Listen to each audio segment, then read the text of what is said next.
In your headlines, the Ministry of Education say that work is being done. TCAA president has been suspended, and the Q-Town Farmers Market is opening up very soon. We have a story coming up in your subsequent newscast, so stay tuned.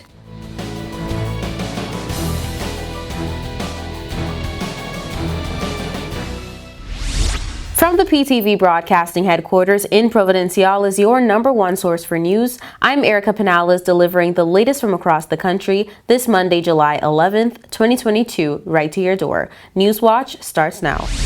On July 8th, 2022, a press conference was held by the Minister of Education, Honorable Rachel Taylor, on the ministry's strategic plan to address special needs in the TCI, and they say that work is being done. Let's take a look. The ministry held a press conference on Friday, July 8th, to clarify some misconceptions, as they said, that have been circulating in the media. This, as we know, was in response to the announcement of Ashley's Learning Center supposedly having to shut down due to lack of funds. As the population have been growing, we also notice an increase in the number of schools that are being established in the Turks and Caicos Islands.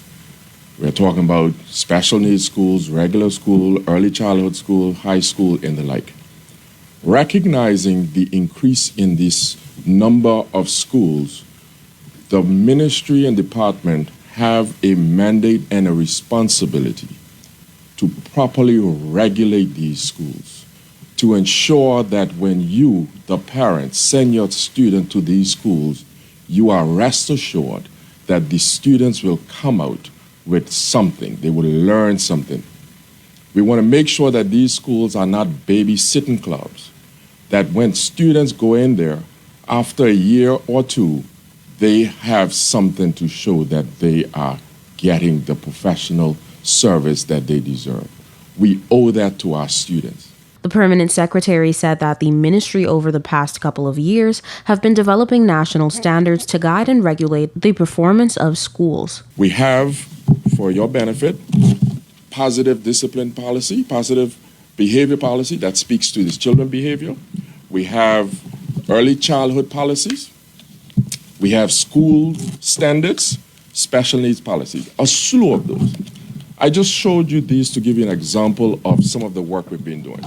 Now, in the area of special needs specifically, we have developed 2 key standard documents: special need program and the special needs standards document.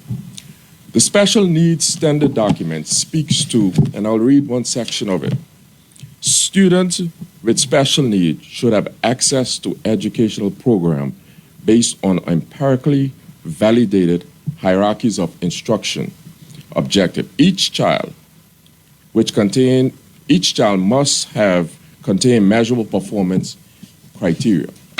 The ministry says that one of the issues they have is that when they are regulating schools, they hold schools to improve their performance in delivering the education requirement. And one of the issues here is that we have been working with the Ashley Learning Center for years to bring them up to the standards of the special needs standard.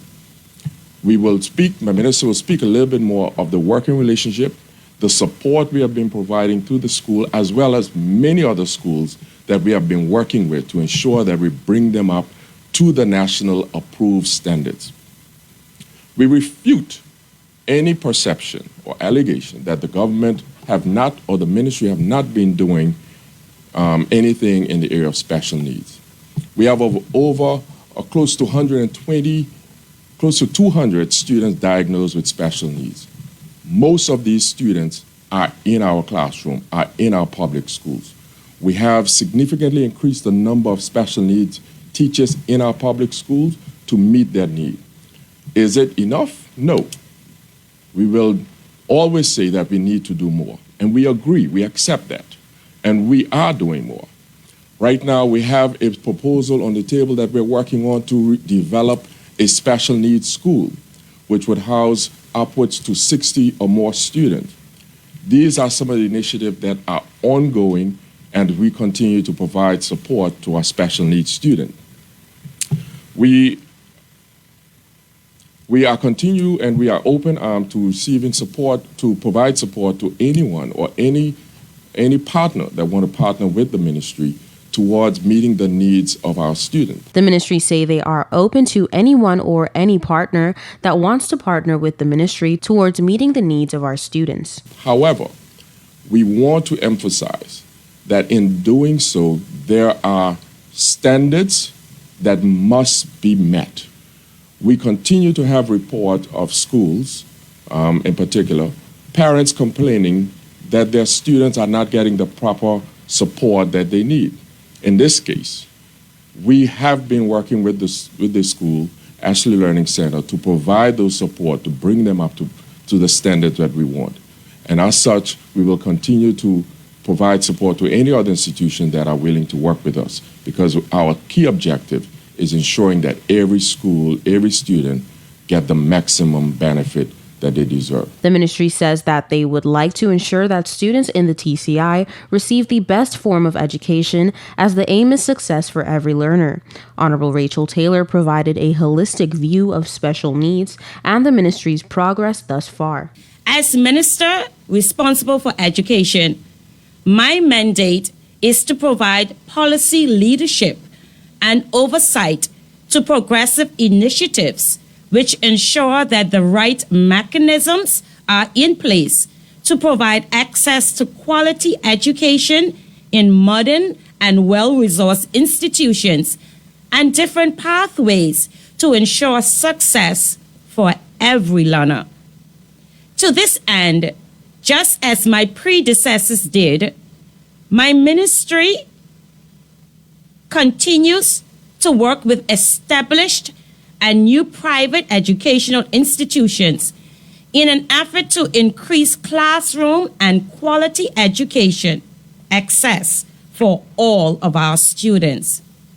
Hence, contrary to what may have been making rounds in social media yesterday, we as a ministry remain committed to supporting our students and families, especially those with special needs. Honorable Taylor denied the supposed accusations which were made by Angela Williams, founder of Ashley's Learning Center, and said the statements are without merit and very disappointing. Especially considering the long partnership that we currently have with Ashley's Learning Center. Let me focus on partnership and collaboration. The Ministry of Education has had a long-tenured partnership with Ashley's Learning Center, as in the case with many other private educational institutions operating in the country, and that was previously mentioned by my PS, Mr. Clevel. It is always our goal and commitment to work collaboratively and strategically with our partners in education to provide access to additional placement of our students as we continue to phase expansion of our public schools to meet growing population demands. Stay tuned for more of this story in your subsequent newscast. The Cuban Brigade, which supported the country during the COVID-19 pandemic, is set to depart the Turks and Caicos Islands. The team of health professionals have been here on a rotational basis for the past 2.5 years, and the ministry officials say that they're grateful. Here's more. TCI hospitals and the country will bid farewell to the Cuban Brigade of nurses and doctors on July 19th as the team heads back home after a 2-year tenure with TCI hospitals. We have had the Cuban Brigade now for 2 years, encompassing about 10 nurses and 5 physicians. And on behalf of myself and the management of Turks and Caicos Islands Hospital, I'd first like to thank the Turks and Caicos Islands government for funding those positions for us, and also the Cuban Brigade for their support. A total of 20 physicians arrived on Providenciales from Cuba back in June of 2020 to provide additional expert medical support to the country's already exceptional fleet of doctors in response to the COVID-19 pandemic and other medical issues. The initiative was funded through the coronavirus pandemic response budget. We have had the resource of the Cuban nurses for 2 years. And it certainly has shown us that that buffer support, where they assisted us, was not only just in the pandemic itself, they assisted us with our volume activities, especially in our Providenciales facility. That led us to produce a business case to government, which they are currently reviewing, asking for 10 full-time equivalents of various nurses around the specialty level. CEO of InterHealth Canada, Dr. Denise Brathwaite, says the presence of the Cuban Brigade has brought on the realization for the need for a cross-section of specialty nurses at the facility. She also thanked our local health professionals. And I'd also like to thank the team of the hardworking Turks and Caicos Islands Hospital during this pandemic and also supporting us with the increases. The Turks and Caicos Islands adult population is close to fully vaccinated and hospitalizations are at an all-time low. For the time being, it seems COVID-19 is now contained in country. In this next story, the latest from the suspension of TCAA President Edith Skippings. After some back and forth between both parties, we bring the latest to you. Newswatch has received word that suspended president of the Turks and Caicos Amateur Athletic Association, Edith Skippings, will remain president until the association's next election in 2023. Back in June, the Turks and Caicos Islands Amateur Athletic Association announced the conditional suspension of its president, Edith Skippings, however, cited no reason behind that decision. The announcement was made on Wednesday, June 1st, and was to have taken effect immediately, with first Vice President Willa Gray being appointed interim president at the time. Now, Newswatch has been informed that a meeting involving the NACAC with Director of Sports Jared Forbes was conducted on July 4th, which officials say was held to produce a thorough and clear-cut system of responsibilities for the foreseeable future. Newswatch understands that a press release on that meeting is to follow. It's time for a quick break. More Newswatch when we return.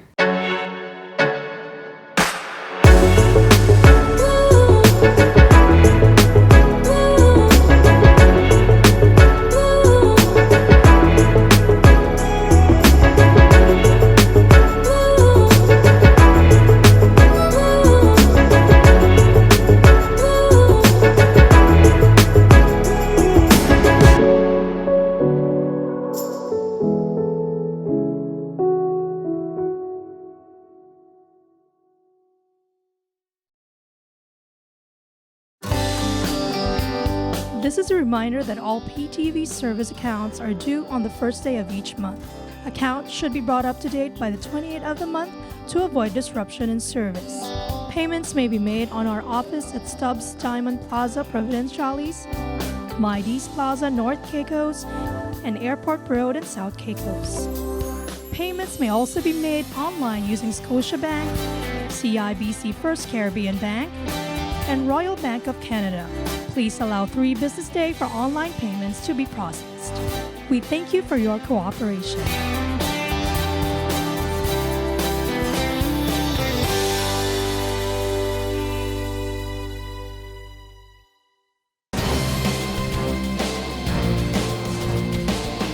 Welcome back to Newswatch. Seems all is well after a video surfaced of smoke and flames emanating from an area of the beach's Key West resort in the wee hours of Friday morning. Newswatch brings you that report. The Sky and Bayside restaurants at the beach's resort's Key West Village have resumed most services and should be fully functional by the end of this week. This after one of the restaurant's kitchens caught ablaze shortly after midnight on Friday.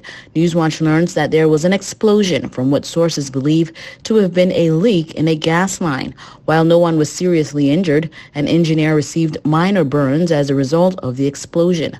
We learned that he was treated and is now recovering. The resort, we are informed, is operating at full capacity, and although there was some moderate damage to that kitchen, work to salvage that area was expedited to accommodate the resort's guests. In this next story, we dive deeper into controversy surrounding the closing of the deal on Delis Key. Take a look. On June 30th, 2022, Philip A. Mizik, property developer and real estate advisor at Angel Invokers, announced the sale of Delis Key, a private island here in the Turks and Caicos Islands, on Facebook. Delis Key is a 560-acre uninhabited island situated between Parrot and Pine Key and is exclusively accessible by boat. Initially, the development had been bought in 2005 with the plan of constructing condos and villas. In 2008, construction began, but came to a halt in 2009, leaving the island with partly finished homes. It was stated that the island was bought by owners of the Ritz-Carlton Resort TCI from the Trinidad and Tobago Unit Trust Corporation. The owners of the Ritz-Carlton closed a multi-million-dollar deal a few days ago. The investment is said to be approximately $200 million in value, and construction is speculated to start within the next 12 months. Andrel Mizik, real estate advisor at Angel Invokers, represented the buyers, and Philip Mizik represented the sellers.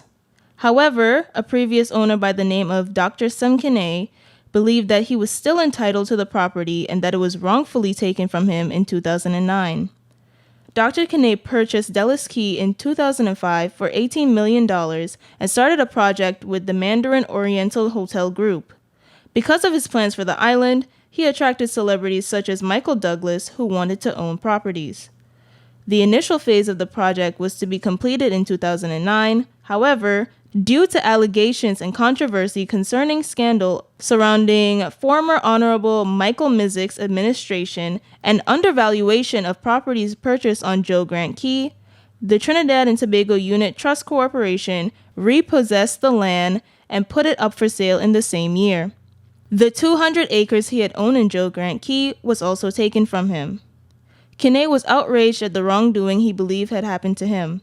He claimed that the benefits he obtained from Michael Mizik through political donation were completely legal and that his assets were frozen. He threatened legal action against the government and refused to leave the island, which he believes legally and rightfully belonged to him. Don't touch that remote. We'll be right back. Coming up next is your weather forecast. This is a reminder that all PTV service accounts are due on the first day of each month. Accounts should be brought up to date by the 28th of the month to avoid disruption in service. Payments may be made on our office at Stubbs Diamond Plaza, Providenciales, Mides Plaza, North Caicos, and Airport Road in South Caicos.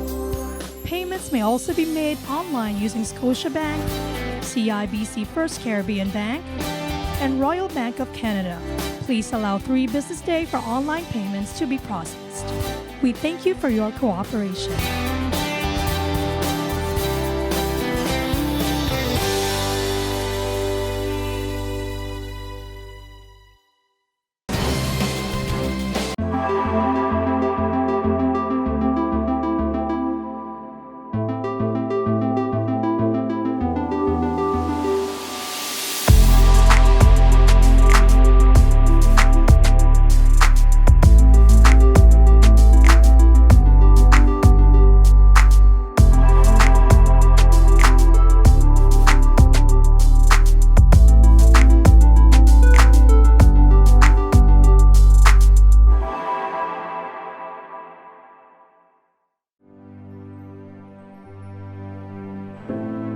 Here at People's Television, we're more than just your leading news and entertainment services. We are spreading the gospel.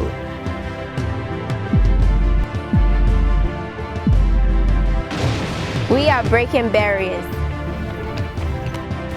We are preserving the culture. Each one, teach one. We are committed to excellence. We're creating change. We are creating memories. We are the future. I am PTV. I am PTV. I am PTV. I am PTV. We are PTV. We are continuing the legacy. We are PTV.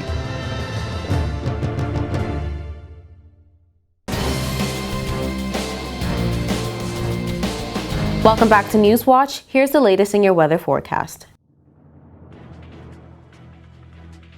For the nation's capital, Grand Turk, on Tuesday, partly cloudy skies, high 84, low 80, winds east-southeast at 15 to 25 miles per hour. For South Caicos, partly cloudy skies, high 85, low 80, winds east-southeast at 15 to 25 miles per hour.